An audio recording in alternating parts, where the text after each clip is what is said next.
right. So yes, thank you everyone for joining today. My name is Laura Santner, and I'm a therapist at SkinPick and TrickStop. Today, we wanted to explore how your sleep patterns may affect your BFRB. Now, I am certainly not a sleep expert, but I thought that this would be a really good topic for us all just to explore and figure out and see what we could learn. Okay. Hopefully, the technology will be in our favor.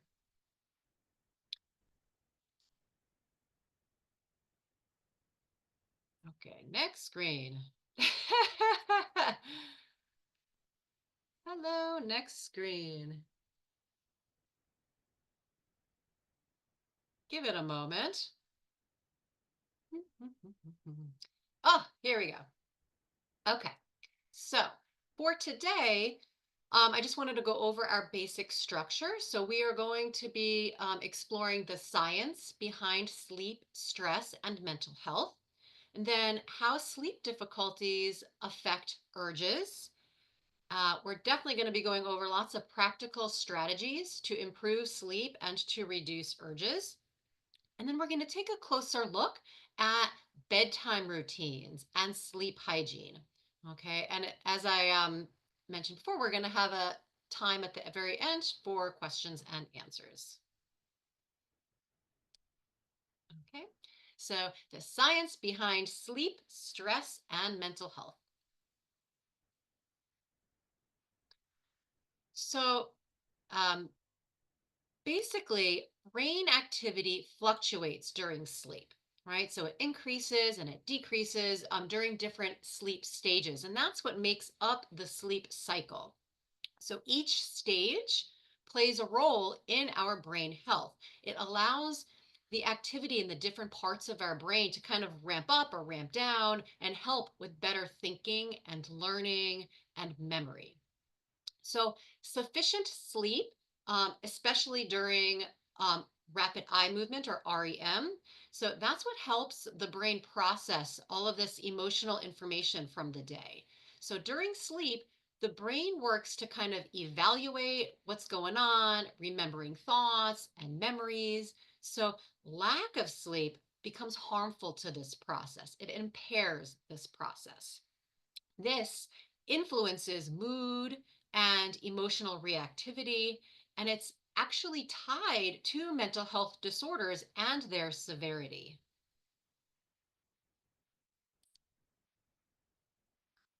So, what's interesting is that previously it was believed that sleep problems were a symptom of mental health disorders, but actually, there's this bi-directional relationship between sleep and mental health. So, sleeping patterns, sleeping problems may be both cause and consequence of mental health problems. So basically, I have this little chart here, and you can kind of start anywhere on the chart. So, stress and worry, for example, if you're feeling stressed, feeling worried, that will lead to a decline in mental health, right? And starting to feel really not good, and then have difficulties falling asleep or staying asleep, right? But you can also start this cycle of having difficulty sleeping and then it leading to feelings of fatigue, difficulties focusing, stress, and worry. So as you see, it's this kind of cycle, and you can start anywhere in this circle.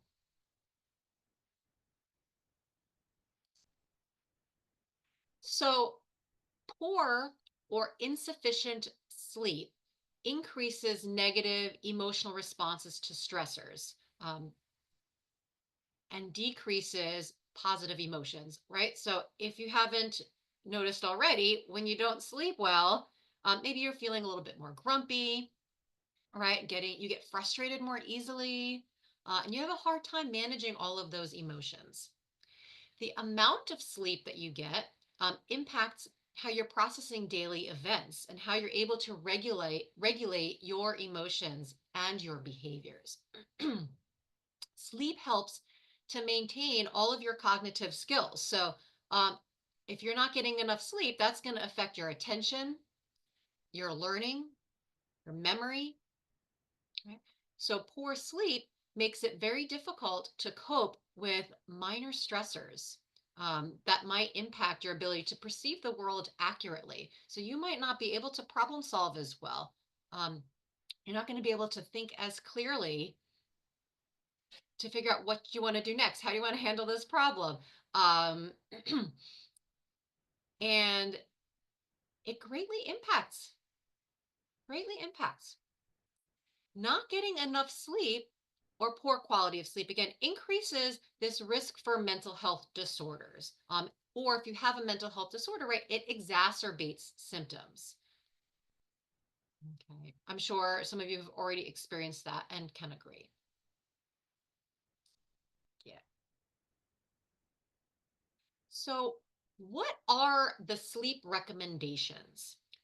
So, the amount of necessary sleep does vary depending on your age. So, children and teens do need more sleep than adults. If you have a teenager and wondering why are they in bed all the time, it's because they need it. They need that extra sleep. So, the American Academy of Sleep and Medicine, they recommend that adults sleep at least 7 hours on a regular basis, and this is what promotes optimal health and functioning.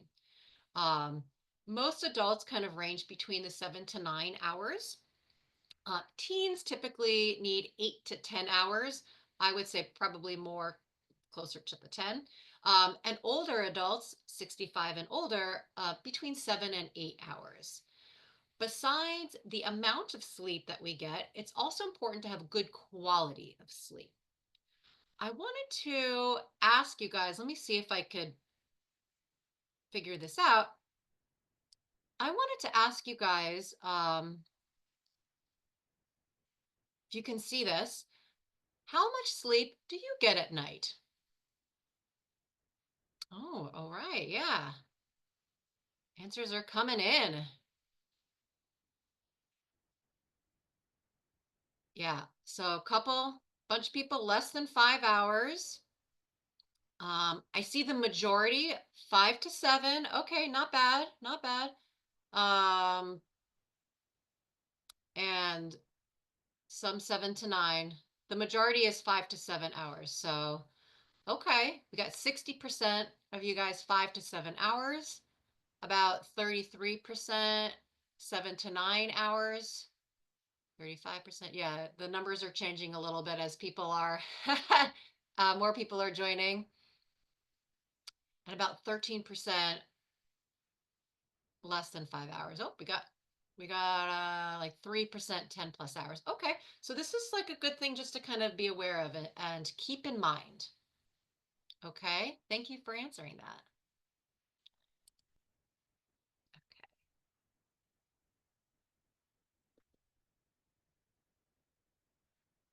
Now it's gonna take a minute for the next slide to go. This keeps freezing a little bit on us. Um, but as we're waiting for it to move forward, it seems like a lot of people are within that 5 to 7 range. So I hope we can kind of think about how we can get it closer to the 7 range if you're an adult, right? 7 to 9. Oh, okay, here we go. So how do sleep difficulties affect urges? Okay, so there is very limited research about sleep and BFRBs. We need so much more. So, with the very limited research that's there and that I was able to find, it suggests that there is a direct relationship between sleep deprivation and self reported stress and anxiety. And stress and anxiety is a really big BFRB trigger. It's not the only trigger, of course, but it's related. Inadequate sleep shows a relationship with emotional dysregulation and impaired impulse control. So, when you're not getting enough sleep, it's harder to manage all of those feelings. And by impulse control, it's going to be harder to have the energy and the motivation to keep your hands down, right? So, studies show a link between poor sleep quality and the severity of hair pulling and skin picking. It was interesting that a particular study actually showed more of a bigger link with severity of hair pulling than with skin picking. I find that very interesting um, and a little puzzling because I would think that they would be about the same. So I'm definitely interested in there being more research on this topic. But overall, these studies do suggest that poor quality of sleep is associated with stress and impulsivity, two very relevant domains in understanding our BFRBs. So basically, poor quality or amount of sleep decreases your overall energy, right? And so that makes it more difficult to manage urges. When you have really low energy, you're not going to want to fight or manage. You're just going to give in because you're too tired. Um, Poor quality or amount of sleep increases anxiety and decreases emotional regulation. So, again, anxiety is a really big trigger, and you're going to have a harder time managing all of those emotions, and you're going to give in. Okay. Increases urges, right? Makes it more difficult to manage. Okay. Poor quality or amount of sleep impairs the ability to think clearly and makes it more difficult to problem solve and utilize coping skills when urges arise. So again, you're going to be so tired that you're not going to be able to think and process, okay, well, what's causing this urge right now? How am I feeling? What's happening? What do I want to do about it? You're not going to think any of that. You're just going to be like, I'm tired. I'm going to pick. I'm tired. I'm going to pull. So poor quality or amount of sleep can become this cycle, right? So BFRBs can keep you up late at night, right? If you're kind of getting stuck in the bathroom, stuck in the mirror, it's going to cause you to go to sleep later and later and later. When you go to sleep later and later and later, you wake up, you're tired. What happens when you're tired? You have more urges. You're going to pick or pull more, and you're going to have a harder time managing that. So it becomes this cycle. So I want to go over some practical strategies. Okay. And we have a bunch here. Okay, so I have a lot here. We're going to go over each one, and I'm sure there's even more than this. All right, but these are some strategies just to get you started. So mindfulness practice. So what I mean in particular for mindfulness practice when trying to relax and go to sleep, I'm thinking of using your senses. So relaxing in bed and really helping to focus on what do you see around the room? What do you hear? Right? What do you feel? How does the bed feel? How does the blanket feel? Um, any smells? Do you have any incense going on? So really paying attention to your surroundings. What that's going to do is it's going to help you really focus on the here and the now. And if any of those thoughts start coming in, which they do at night, right? You're going to notice the thoughts, no judgment, notice the thought, hello, thought, and then go back to your mindfulness. I'm going to think about you tomorrow. Right now, I am really liking how this blanket feels on my body, right? Mindfulness, rephrasing thoughts. So, nighttime is a time when all of those thoughts kind of come rushing to you, right? They start racing at night, and you start thinking about how the day went. Were you frustrated? Were you happy? Were there things you didn't get done? Are you unhappy with interactions? What are you going to do tomorrow? Oh my gosh, I have this whole long list. So all of those thoughts start happening at night. Of course, right? When we're trying to relax. So what do we do? So noticing those thoughts and then practicing to rephrase them. So for example, um, oh man, I shouldn't have said that or done that today. I can't believe I did that. Right? That's maybe a common thought that people have at night. So a way to rephrase that is I I notice that I'm feeling bad about what happened today. Um, maybe tomorrow I can do something differently. I'm going to try to do something differently tomorrow. Um, maybe I'll say something to try to make amends, depending on the situation, right? So um, I, I notice that I'm feeling this. So kind of taking a step back from those thoughts to give yourself a little distance so you can kind of think about it clearly and problem solve. Stretching. Stretching is a really great thing to do right before bed, right? I mean, even throughout the day. If you're stretching and moving around during the day, you're going to feel less tense and tight at night. So if you can, pay attention to that as well during the day. But at night, yeah, let's do a little stretch. Right, stretch, shake it out, maybe. Okay, and um, yeah, relax. Relax. See where your body has tension and go in that direction. Okay. You can also massage, right? Massage as you're stretching and breathing. There are so many different breathing techniques. I like to do just the basic breathing techniques. Breathing in and breathing out. And really focusing on your breath. I'm breathing in. I'm breathing out. Okay. Um, Along with breathing, I don't have it here, but you can also do counting. It's another mindfulness related to mindfulness, relating to breathing, just to really focus in on something. I really like body scans at night. Um, it's a really nice way to relax and pay attention to how your body is feeling. So you're kind of going through the different parts of your body and um, thinking about and noticing how if there's tension and you're going through everything, start with like the tip of your toes and work your way up. Usually what happens is you wind up falling asleep in the middle of it.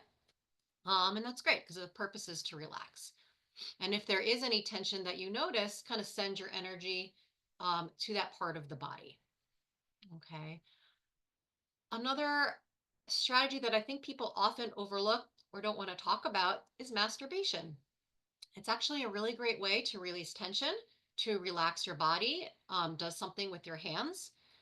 Um, so it's a great one that you can consider. Okay. Unwinding by reading or journaling. Journaling is a great way to process and express, release all of those thoughts and feelings that are happening during the day. Um, I'm always a fan of writing. Along the lines of writing is the gratitude list in journaling. So focusing in on um, all the good things of the day. I'm sure there are going to be plenty of bad things, right? But there are also a lot of good things, and I think the good things often get overlooked. So it's really important to pay attention to all of those good things, what you're grateful for, and what you're appreciative of. Okay. If you are getting ready for bed and you're in the bathroom, right? See if you can keep the bathroom lights dim or off. Okay, that's going to help, again, to start, slow you down, set the mood, and impair your vision so you can't see things as clearly to pick and pull. Listening to soft background music. Again, you're kind of setting the mood, you're slowing your brain and your body down. Okay. Consider nighttime barriers. And if you're using barriers like hats, bandanas, gloves, weighted blankets, you want to put all of that on before you even get into bed. So as soon as you can. Okay. Also, it's nice to have lotion or Vaseline. You can put it, on your body before bed, but also keep it by your nightstand. So if you need to reach for it, if you're feeling urgent, need to add more, it's right there. Okay.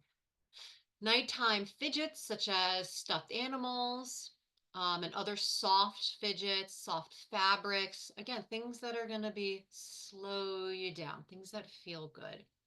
You can wear pajamas that are soft and comfortable. And depending on where you're picking and pulling, can block you as well. A really fun strategy is also to look at photos right before bed. Ideally, not on your phone, but something printed out. So, photos of like animals or scenery, something that brings you joy. And that will help you with imagery as you're going to bed, with any kind of meditation, if you're doing meditation before bed. Okay. And form a bedtime routine. Okay. Have a bedtime routine and adjust the timing and order of how you get ready for bed as needed. Okay, so we're going to take a closer look at that. I have a little reminder here at the bottom. Do not look at the clock. When you look at the clock, you work yourself up, you get anxious. Oh my God, it's this time. I can't believe it's this time. I'm not asleep. um, you are not going to fall asleep if you're staring at the clock. Okay, so do not look at the clock. So I want to take a closer look now at bedtime routines and sleep hygiene because this plays such an important role. So this list was taken from the Sleep Foundation, and I wanted to share it with you. I think it's a really important and helpful list. So having a set bedtime routine and maintaining a steady sleep schedule. Right. So whatever your bedtime routine is, see if you can do it every night. Keep it consistent. When you're consistent, your body knows, okay, it's time for bed.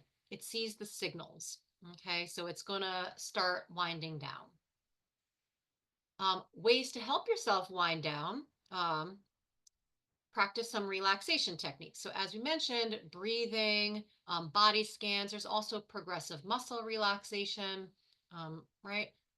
Find things that you find relaxing, okay, that you can practice to wind down. Avoid alcohol, tobacco, sugar, caffeine in the evenings. Okay, that's going to impact your sleep.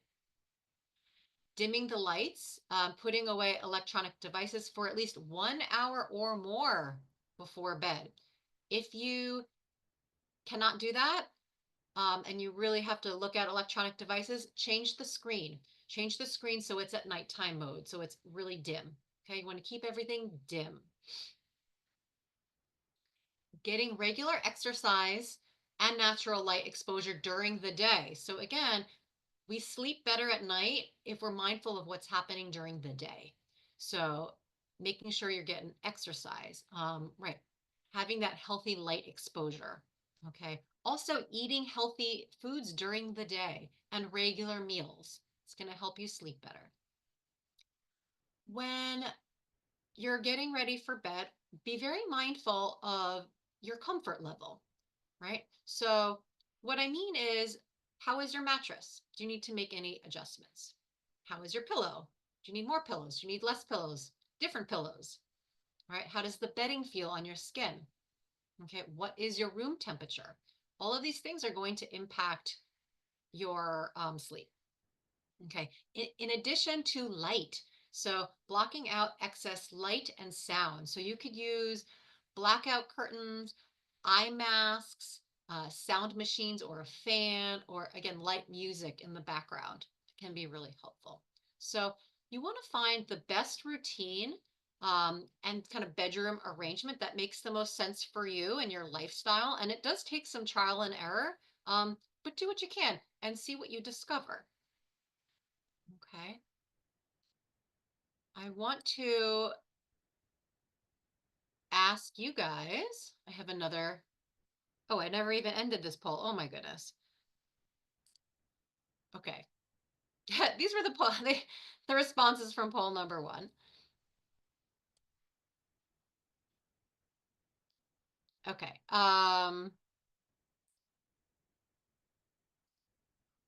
Poll number two.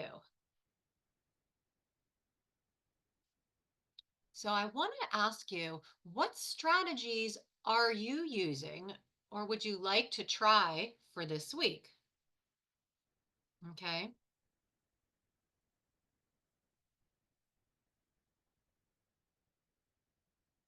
Let's see. I'm going to give everyone a little bit.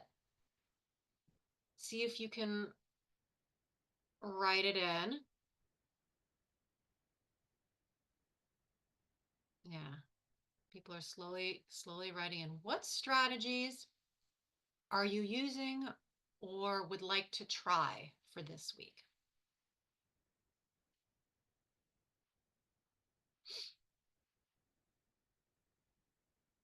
All right.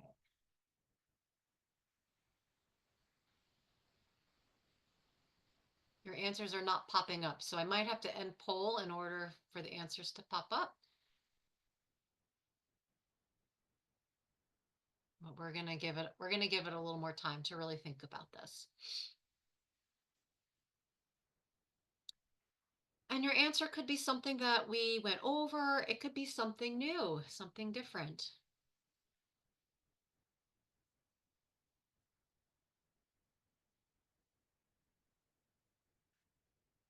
Give it,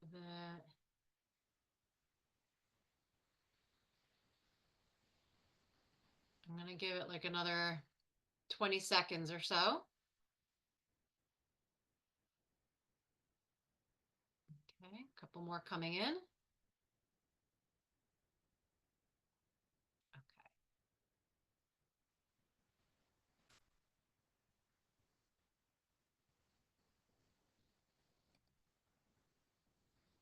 Oops, what happened? Ah!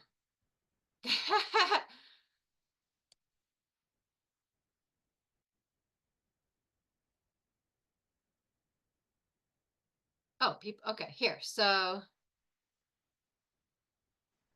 what strategies? So we have dimming the lights in my bathroom and living room. Also stretching before bed. Excellent. Oh, I set my alarm for 2 hours before bedtime because that's how long it takes me to wind down from the day. Yes, really good thinking. Move from the couch to the bed when sleepy. Good. Putting away electronics, relaxation techniques, regular exercise. Excellent. Yes, go to bed earlier and scroll less on my phone before bed. Yup. I implement a quiet time in my household an hour prior to anticipating sleep time. Ooh, I really like that. Yeah, I like that. Having quiet time before bed. Looking at photos, great. Go to bed earlier. No screen, 1 hour. Meditation before bed. Weighted blanket. Try dimming iPad screen. Excellent. Breathing techniques. Reading, listening to music. Reading before bed instead of social media. Oh, there's lots.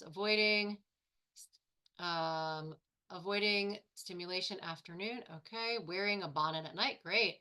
On school nights, need to go to sleep earlier and incorporate reducing screen time, less alcohol, gratitude list, stretching, meditation.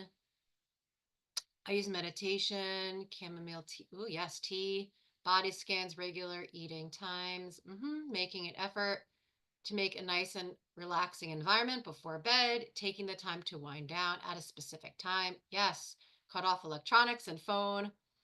I'm loving these before bed. Avoid sweets. Yep, healthier during the day. Listen to sleep stories or guided meditation. I like that one.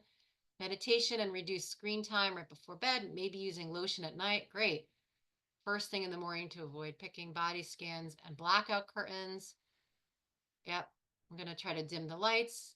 Oh, I didn't know that helped. Good. And try journaling, having a good sleep schedule. Excellent. Okay. Let's see if I can. Okay, perfect. Get back to this. Okay. Really good ones, guys. I love these ideas. So I hope that this helped. And you got some ideas and just sharing what you guys are doing. Hopefully you'll get ideas from each other as well. Okay, so as we've learned, sleep is a vital part of body and brain in recovery, right? And that's what impacts our daily functioning. So poor quality or amount of sleep impacts urges and abilities to manage them. Urges and engaging in picking and pulling can delay sleep and impact quality of sleep. right?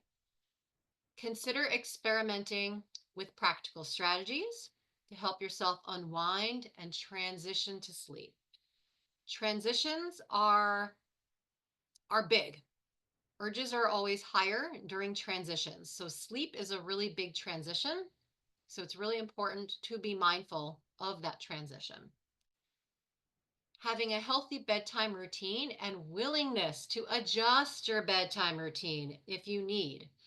So that's going to help with your sleeping patterns and urges. If something is not working, adjust it. It's okay. Have self compassion, have flexibility with yourself, and keep trying. Okay. So I hope you found this helpful. Please continue joining our monthly webinars. They're free online forums, blogs, Facebook groups, Instagram, TikTok. You know, stay connected. We have lots of resources. Okay. If you are interested in the program, we have the Skin Pick program and the Trick Stop program. So please contact our customer service if you want more information. We do have a $100 discount, webinar 100. So again, just contact us, support@skinpick.com or support@trickstop.com. So I want to take some time to answer your questions. I'm going to stop the screen share just so I can just focus on you and your questions. I'm not going to answer anyone's raised hands, but please write in the Q&A. Okay. Um, okay, so let me go to the Q&A and I will answer your questions the best that I can. I've heard that women, AFAB people, need more sleep during certain phases of their cycle. Is that why they might pick during those phases of their cycle? Um, yeah, so I mean, that's a really good point. When you're menstruating, it affects so many parts of our body, right? Our hormone levels are changing. So absolutely that's going to affect sleep. So when it's around your menstruation, before, during, and after, that's a really good time to pay extra attention to your sleep hygiene and your needs because you might have to adjust during that time. So yes, a really good thing to be extra aware of. Okay. Um, I'm not sure what this question is. Will you share the receipt writing? I'm not sure what you're asking. Maybe you can reword it and resubmit it. Okay. Yeah, so again, questions right now we're going to be focusing on just BFRBs and sleep, on this topic of sleep and sleep hygiene. So if it's a general question, I'm seeing a couple of general ones. I would love to answer them right now, but I'm going to save them because we do have a general question and answer webinar. I believe the next one's coming up in May, so stay tuned for that one. So I will ask general questions. I will answer general questions during that webinar. Okay. Yeah, so I believe there's a Facebook page. Give it a search for, TrickStop. It should say TrickStop or SkinPick. TrickStop.com or SkinPick.com. Okay. If you can't find it, email us again at the support emails and we'll send you a link. Okay. We'll get that information to you. Yes. So this webinar was recorded. So if you missed it or if you only were able to watch part of it, the whole thing was recorded and it will be emailed out to you. And it's also on our YouTube channel. So you can always rewatch it. And you can rewatch it as many times as you'd like.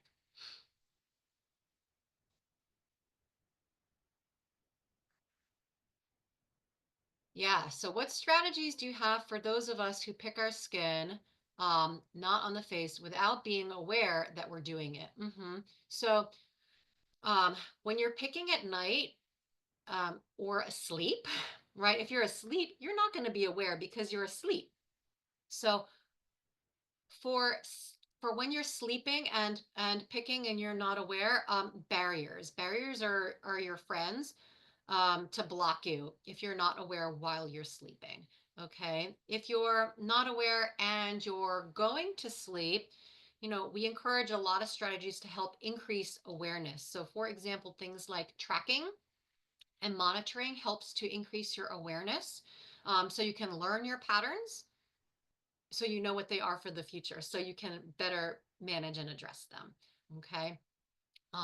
If tracking and monitoring is not your thing, you can also think about something like the Keen Habit Aware, um, depending on where you're picking, because it's not so good for picking kind of below the shoulders, I think, but could be something to look into because it helps to, again, increase awareness. Okay. Um, but I would mainly say if you're not aware and you're picking at night, barriers. Um, Not only do they block you, but when they block you, it kind of helps to bring about awareness. Oh, I was blocked. Oh, look at that. I went to pick in that spot. Right. So that's a really helpful way.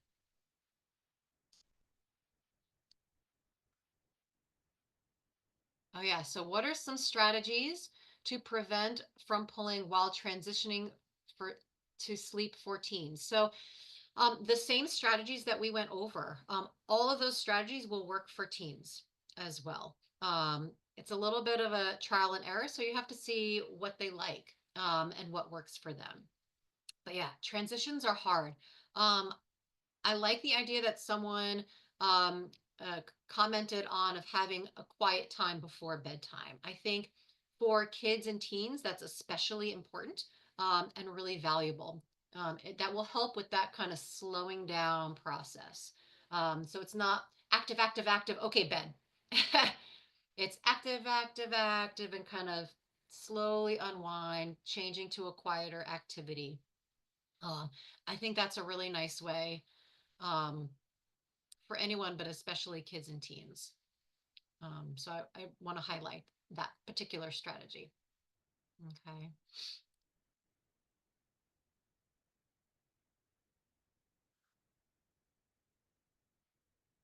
Yeah. So I've been skin picking since a child and have not found a trigger. There are many triggers, by the way, many, many triggers, which makes it very complicated. So just found it's this person says just found out it's considered a stim. It's not considered a stim. It's different. It can be a stim for some people, but it's not necessarily a stim. There's a difference. But I've had insomnia for 20 years. Any suggestions on how to stop or keep track them? Yeah, so if you want to try to learn more, it sounds like you're still trying to figure out what your triggers are, and there are so many triggers, right? So because there are so many potential triggers, we encourage people to do some self-monitoring or tracking. That's a really great way to help increase your awareness, to be extra mindful of what's going on, and to learn your patterns. Once you kind of learn a little bit more about what's going on, that's going to help you to know which strategy you want to try and what direction you want to go for management. And hopefully, as you're learning more about your patterns and your triggers, that's going to help you get closer to getting more relaxation and finding ways to work on your sleep and improve your sleep. Okay. So when you're tracking, you want to kind of pay attention to thoughts and feelings triggers, situation triggers. Um, where are you where are you picking? What's happening? What are you doing after? Right. So these are kind of some things to be pay extra attention to. Okay. They have I'm sure online you can get free tracking charts self-monitoring charts. Part of our program, we have a self-monitoring section where you can interact with your therapist and they can help guide you as you are monitoring and learning about your patterns. So something to consider.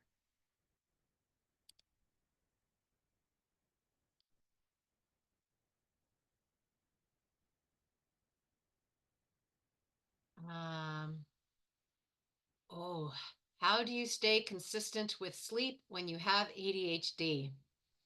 Yeah, it's definitely an added obstacle. Routine, structure and routine. Um, the more structured you keep yourself, and keep yourself organized, structured, right? You're doing the same thing every night at the same time. That's going to help your body get used to it. Okay. Um, it's going to get used to those patterns. It's going to get used to that schedule, and it's going to start to kind of do it automatically.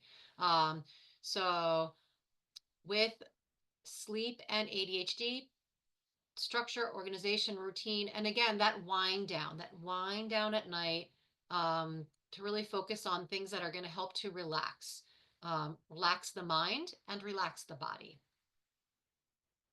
Okay. Um, Similar to charting, I would say I would say having physical charts. You're not charting your picking or your pulling, but you're charting your routine. So having your routine listed out, so you can kind of check things off. Maybe it's on a board or something small on a post-it note, depending on your home situation. Um, but having it written down so you can know what it is. You don't have to think about it. It's right there. What do I do next? I refer to my list, my chart, and I can check it off or put a star, whatever you'd prefer. So that's what I would suggest for sleep and ADHD.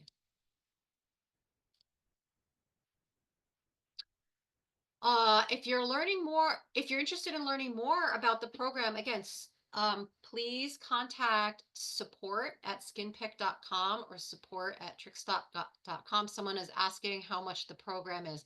The prices vary.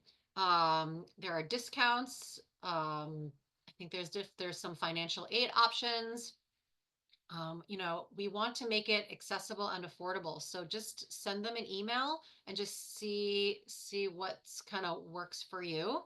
There are also different tiers you can sign up for. There's a weekly, there's an everyday, there's a weekly, there's resource only, although the resource only I think is recommended only if you go through the program. But there are options. So check it out. See if any of them work for you.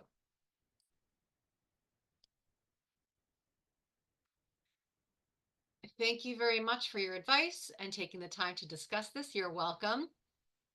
To the person who asked about help for teens, oh yeah, someone has a suggestion. May I recommend, as someone who picked very obsessively as a teen, um, completely destructive activities which were safe or allowed really helped me, such as, yep, so ripping up old t-shirts, unpicking some knitting, ripping cardboard, burning old journals and notes, like a little camping barbecue. Yep. Um, something something that filled that need, um, to be in control as a destruct too. Yeah, those are really great suggestions. I don't necessarily recommend those for right before bed, but certainly to work on skills and strategies during the day. Some of these during the day. Um, because at night we want to start again unwinding. So these are really great strategies. Be mindful of strategies you are doing during the day versus at night as you're winding down because they may be different. Okay. Um, Yeah, I'm seeing a little bit of couple of general questions. So for general questions, I'm going to answer at our general Q&A session, which will be in May. I'm not sure which day yet, so stay tuned. Okay, and I'll be happy to answer any general questions during that webinar. Any other questions?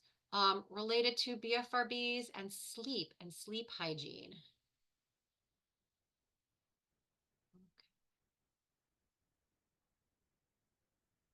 Okay. Seeing some thank yous.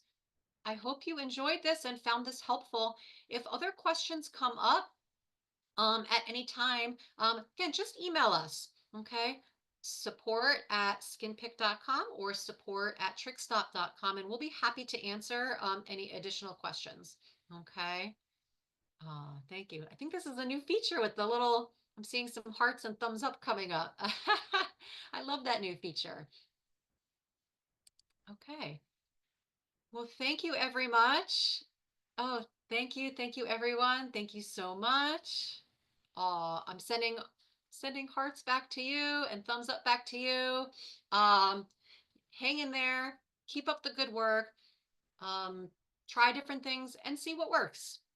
See what works. Okay, but go easy on yourself. Be gentle. Breathe. Okay. And we're in this together. Okay. You got it. Thank you so much, everyone. I'm going to stop the recording.